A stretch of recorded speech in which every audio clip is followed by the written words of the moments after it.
ఎఫ్సిఐకి సరఫరా చేయాల్సిన 8,34,000 మెట్రిక్ టన్నుల బియ్యం వాటి విలువ 2,600 కోట్ల రూపాయలు.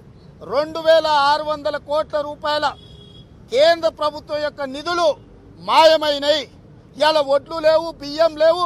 ఇవన్నీ మాయం చేసిన వాళ్ళ మీద తక్షణమే సిబిఐ విచారణకు ఆదేశించి అందరిని అరెస్ట్ చేసి బొక్కలో పెట్టాలి. ఈరోజు బండి సంజయ్ని కిషన్ రెడ్డిని డిమాండ్ చేస్తున్నా. పదే పదే మీరు కేసీఆర్ అవినీతి మీద వివరాలు ఉన్నాయి, మేము తొందరలోనే జైలు వేస్తామంటారు.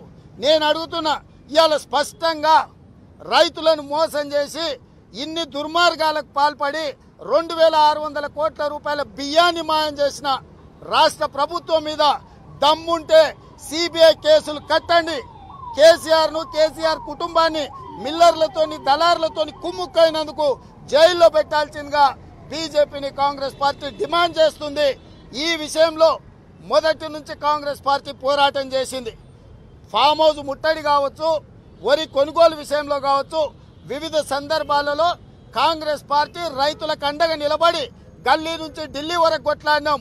సంసద్ నుంచి సడక్ తక్ హమ్ లోగ్ లడే. ఇవాళ నిన్నెవడో ఊర్లో పెళ్లి అంటే కుక్కలకంతా సందడి అన్నట్టు నిన్న ఇందిరా పార్క్ దగ్గర బీజేపీ వాళ్ళు వచ్చి ధర్నా పెట్టిరట. ధర్నా చూసి కేసీఆర్ ఓట్లు కొంటా అన్నాడంట. అది బీజేపీ వాళ్ళ విజయం అంట. అక్కడక్కడ రోడ్ల మీద పటాకులు కాల్స్తున్నారు. సిగ్గుండాలి. మీదే ప్రభుత్వం, మరీ లజ్జ తప్పిపోయి మాట్లాడుతున్నారు. మీరు ఇట్లాంటి తప్పుడు మాటలు మానండి. తక్షణమే ఈ కొనుగోళ్ల విషయంలో జరిగిన అవకతవకల మీద విచారణ చేపట్టాల్సింది.